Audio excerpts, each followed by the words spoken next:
Assalamualaikum warahmatullahi wabarakatuh. Kami dari kelompok satu ingin memaparkan materi tentang PDB Tiongkok. Sebelumnya, izin memperkenalkan diri, saya Amanda selaku moderator dan teman-teman saya, Fariza, Mutiara, Arizal, Rivaldo, Dede Heri, Hermalia, Marsha, Mega, Safa, Rangga, dan Ahmad. Materi pertama akan dibacakan oleh Dede Heri, Arizal, dan Mutiara. PDB adalah jumlah nilai tambah atas barang dan jasa yang dihasilkan oleh berbagai unit produksi di wilayah suatu negara dalam jangka waktu tertentu.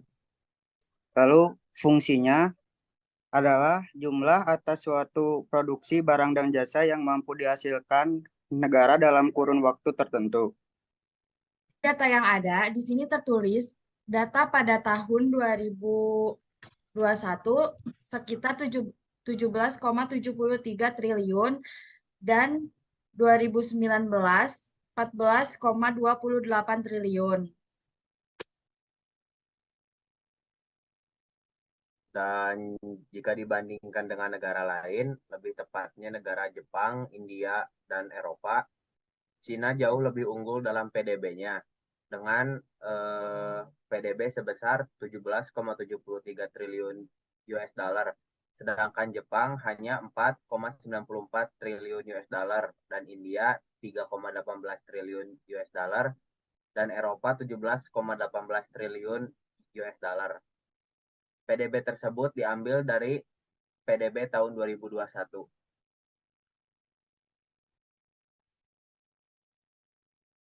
Selanjutnya, ada pendapatan per kapita akan dibacakan oleh Rangga. Assalamualaikum warahmatullahi wabarakatuh. Saya Rangga Agung dengan NRP 2240 Di sini saya akan menjelaskan tentang pendapatan per kapita negara Tiongkok. Nah, kebetulan di sini saya udah search pendapatan per kapita dari negara Tiongkok itu kayak gimana sih trennya gitu. Gimana sih penjelasannya gitu. Nah, tahun 2021 pendapatan per kapita Tiongkok itu 12.556 dolar US dollar. Oke. Jadi di webnya ini satuannya itu dolar ya. Kalian juga bisa ubah di sini bisa jadi konstan US, current LCU atau konstan LCU. Nah, di sini saya ngegunain satuannya dolar, US dollar. Di tahun 2021 itu Tiongkok pendapatan per kapitanya 12.556. Jadi rata-rata pendapatan per kapita atau pendapatan si masyarakat itu segitu 12.000 dolar. Jadi nah ini di trennya itu bisa dilihat ya di website sendiri 2019, 2018, 2020. Ini Cina terus naik ya. Soalnya Cina termasuk negara maju, bisnisnya udah banyak banget, apalagi negara-negara yang ngutang gitu ke Cina itu udah banyak dan produk terus udah mulai banyak kerjasama sama negara di dunia gitu. Bahkan Cina itu negara dengan kerjasama paling banyak di dunia. Jadi ketika dunia ekonominya turun, Cina juga bakalan ikut turun. Kenapa? Karena Cina banyak kerjasama sama negara-negara lain. Nah, sekarang kita bakal bandingin Cina, Jepang, India, sama Uni Eropa di GDP per kapitanya. Nah, Cina udah jelas 12.000 dolar. Jepang 39.000 dolar. India paling kecil di sini kalau dibandingin yaitu 2.000 dolar. Bisa kalian lihat di data ya.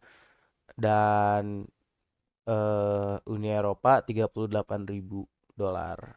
Nah, kenapa sih Cina 12.000 dolar itu termasuknya besar gitu? Soalnya penduduk di Cina itu banyak ya, walaupun sekarang udah ngalamin penurunan, penurunan, penurunan karena sistem satu anak yang dulu pernah dijalanin Cina sekarang jadi turun terus gitu. Nah, kenapa bisa naik terus di Cina si pendapatan per kapitanya itu? Karena yaitu Cina banyak kerja sama negara lain, terus udah banyak juga masyarakat-masyarakat Cina yang mempunyai pendidikan yang bagus gitu di negaranya sendiri. Nah, bisa dilihat India cuma 2.000 dolar per tahun gitu. Jadi kalau dihitung-hitung 2.000 dolar berapa ya? Ya sekitaran segitu lah ya. Nah, 12.000 dolar per tahun, jadi per bulannya 1.000 dolar gaji rata-rata masyarakat itu gitu. Beda dengan Jepang sama Uni Eropa yang udah mencapai 39.000 dolar. Oke, mungkin sekian penjelasan dari saya. Terima kasih telah menyimak. Materi selanjutnya, sektor dominan akan dibacakan oleh Hermalia dan Safa. Sektor dominan. Sektor dominan ekonomi yang menjadi sumber mata pencarian sebagian terbesar penduduk serta menjadi penyerap tenaga kerja yang terbesar. Sektor dominan Tiongkok adalah di sektor industri. Output industri lebih dari 2 kali lipat dengan tingkat pertumbuhan tahunan 16%.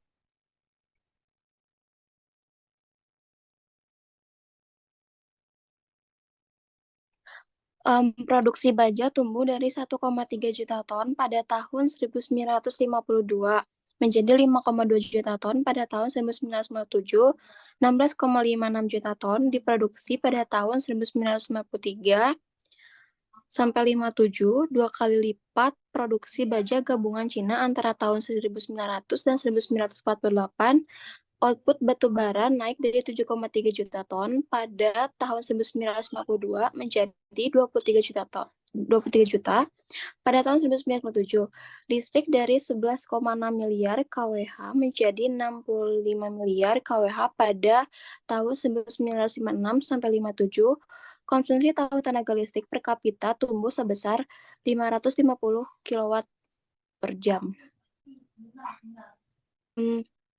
Selanjutnya, neraca perdagangan akan dibacakan oleh Rivaldo dan Fariza. Neraca perdagangan. Neraca perdagangan atau balance of trade dalam kurung BOT adalah perbedaan antara nilai semua barang dan jasa yang diekspor serta diimpor dari suatu negara dalam periode waktu tertentu. Dilanjut ya guys. Neraca pendidikan ditunjukkan sebagai basis informasi dalam pengambilan kebijakan terkait dan sebagai bahan evaluasi untuk tingkat pendidikan. Di sini ada tabel, yaitu pada nomor 1 tahun 2019 ekspor Tiongkok ada pada 2,5 triliun USD dan impornya 2,08 triliun USD. Surplus perdagangan Tiongkok yaitu 421,5 miliar USD. Dan pada nomor 2 di tahun 2020 ekspor Tiongkok mencapai 2,6 triliun USD dan impornya yaitu 2,06 triliun USD dan surplus perdagangannya yaitu 535 miliar USD. Dan pada tahun 2021 ekspor perdagangannya yaitu 3,6 triliun USD, impornya 2,9 triliun USD dan surplus perdagangannya 682 miliar USD.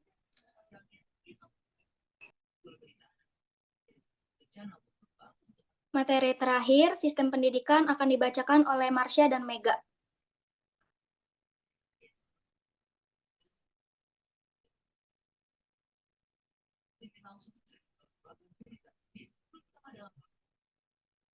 Pemerintah Cina akhirnya menyadari dan memahami penderitaan anak-anak karena beratnya beban akademik siswa di jenjang pendidikan sekolah dasar dan sekolah menengah pertama dan atas. Perombakan kurikulum tersebut dilakukan Kantor Umum Komite Sentral Partai Komunis Cina dan Dewan Negara. Perombakan kurikulum itu disebut dengan kebijakan pengurangan ganda dan sudah dilakukan sejak akhir Juli lalu. Tujuannya untuk mengurangi beban siswa dari segala macam pekerjaan rumah yang berlebihan dan keharusan untuk belajar di luar jam sekolah. Sistem pendidikan. Sistem pendidikan Tiongkok. Manajemen pendidikan di Cina ialah tersentralisasi mulai dari level pusat, provinsi, kota madya, kabupaten, dan termasuk daerah otonomi setingkat kota madya. Pendidikan di Cina terdiri atas 4 sektor, yaitu Basic Education, Technical dan Vocational Education, dan Adult Education. Di samping itu juga terdapat pendidikan persekolahan yang materinya meliputi permainan, olahraga, kegiatan kelas, observasi, pekerjaan fisik, serta aktivitas sehari-hari.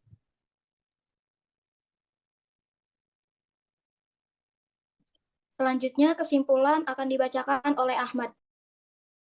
Kesimpulannya, pendapatan per kapita negara Tiongkok tahun 2021 itu sejumlah $12.556. Jadi, rata-rata per kapita warga Tiongkok itu sejumlah $12.556. Sektor dominan, paling dominan di Tiongkok ialah sebagai industri. Lalu neraca perdagangan negara Tiongkok tahun 2019 sampai 2021 mengalami kenaikan. Sistem pendidikan Tiongkok lalu pemerintahan Cina menyadari bahwa penderitaan anak-anak di Cina itu ialah karena beratnya beban akademik siswa di jenjang pendidikan sekolah dasar dan sekolah menengah pertama. Atas kemudian juga manajemen pendidikan di Cina itu mengalami sentralisasi mulai dari level pusat kota madya hingga provinsi. Dan juga pendidikan di Cina terbagi menjadi 4, yaitu education, technical, dan vocational. Terima kasih. Baik, sekian presentasi dari kelompok 1. Mohon maaf bila ada kesalahan kata. Wassalamualaikum warahmatullahi wabarakatuh. Waalaikumsalam warahmatullahi wabarakatuh.